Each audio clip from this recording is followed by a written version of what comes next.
Okay, well, speaking of innovation and interesting products, as you know, on this show and Technology Live and in the editorial coverage on our website, we cover 3D metrology quite a bit, as well as everything kind of related to 3D technology. Typically, we cover the hardware, but today we're going to talk a bit about the software.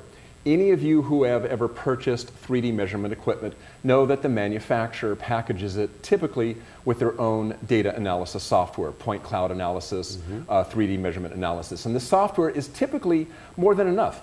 The problem is, what if you have equipment from more than one vendor? And that's not unusual. Not every vendor can meet the needs of every single function that they're trying to measure. The software may not have the capability to read from other instruments other than the equipment that it was supposed to function with.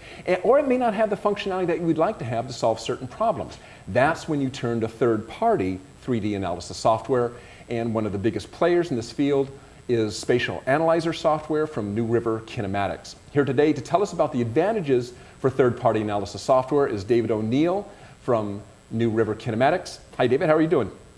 Good. How are you doing, Mike? Dirt? Hey, pretty good. Good. So just kind of a brief history of New River Kinematics, and then we'll get right into the advantages of having a third-party analysis software instead of the software that might come with your own piece of hardware.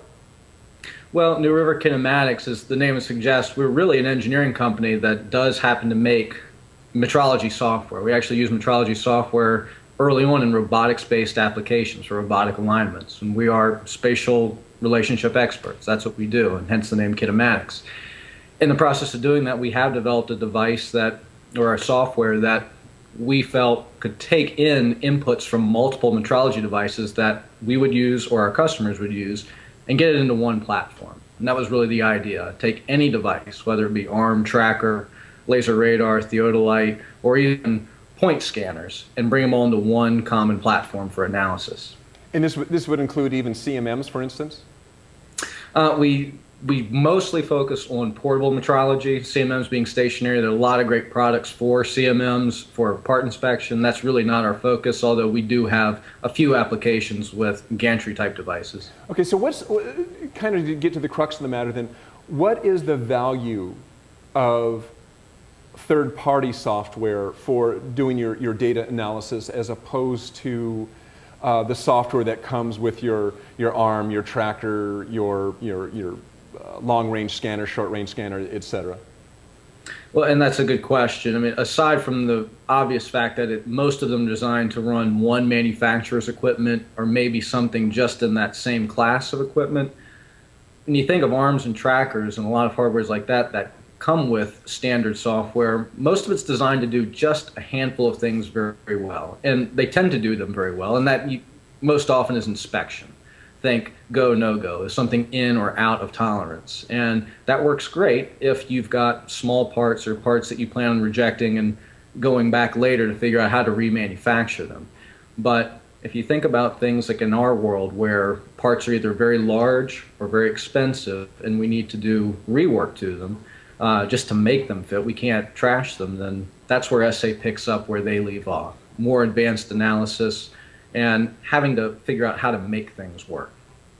Hey David, let me jump in here for a moment. We as you know, and as much the audience knows, we produce the Journal of the CMSC for the group, the Coordinate Metrology Systems Conference, the Coordinate Metrology Society. And when you read the Journal of the CMSC, you see SA, New River Kinematics mentioned often in the case studies and white papers that are presented at the show and are presented in that journal. So tell us a little bit about how the different sectors that you work within, how these case studies come to be, and how you work with different people in industry and in academia to do their projects using SA. Sure. Generally speaking, that traditional inspection, how well did this hole line up to what the blueprint said, tends to be fairly dull in nature, which is probably why you don't see those so much in white papers at the CMSC. But a lot of the things that we do tend to get much more advanced. If you think joining, this is an extreme example, but joining two hulls of a ship, something that's very large that needs to be translated positionally and make sure it's approaching at the right angle. That's difficult to do in most software, and we track everything in 6 degrees of freedom. So we can do things like long-range alignments or joins, or even if we wanted to measure ahead of time to see if they will fit when they get together. We call that virtual fit up. But when you see a lot of these white papers, it's usually somebody trying to do something very complex or something out of the norm that they're trying to share, and we provide a platform that allows really anyone to do anything with their measurement data and make any kind of relationship they want to show deviations, differences, or how things are coming together. David, give us an example of the types of equipment, maybe an actual case study that you can think of, where you're combining data that comes from one particular type of equipment, like an arm, let's say, and combining that data with another type of equipment. And just kind of show us kind of how these various pieces of equipment might come together for a complex measurement application. Well, one of the things that we've done recently is we've taken a large area scanner, a surfacer scanner, to scan a old historic church. And for our ability to be able to stitch all these scans together, we used a laser tracker to locate the scanner. We've got an example of it on our website, but you can see how we've stitched it all together. Plus, we used a total station to locate a few fixed points along the church and the outside that we needed to track if we ever wanted to come back at a later date. And that's a great example of using scanner, tracker, and a total station in one platform. Okay. And then when that data comes together, let's say in the church example, then what was done with the data that might be something that'd be a little unusual to do, and maybe something you wouldn't do in your typical off-the-shelf software that comes with a product? Well, I think about if you wanted to track something as it changed over time, maybe even if something's getting out of level. You know, trackers and total stations, we can often work in a level plane, so we can establish some level reference points that a scanner may not be able to, and keep some of those things tracked in. That, you know, we're using the benefits of one device to help another. Okay. Is there something, I guess one thing I'm looking for is something that's kind of unique about Spatial Analyzer over and above, let's say, other products that are out there in the market. Yes, this is your chance to make your pitch for why Spatial Analyzer is so cool.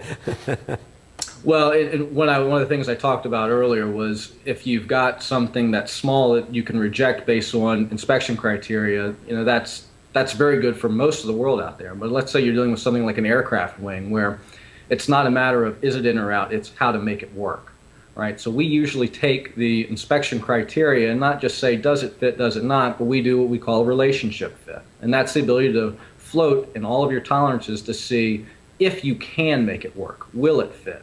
And even if you can't, what's the minimum amount of rework you can do? Next Tuesday, when we do the actual in-depth demonstration, that is one of the things that we will be showcasing. David, I'm glad you pointed out the bit about being able to see if a part will fit even if it's out of tolerance, because I believe one of the things we're going to cover in the webinar that we're doing with you guys next week is, if I remember exactly, there you have a automobile door frame, right, and you're comparing the as-built to the CAD model.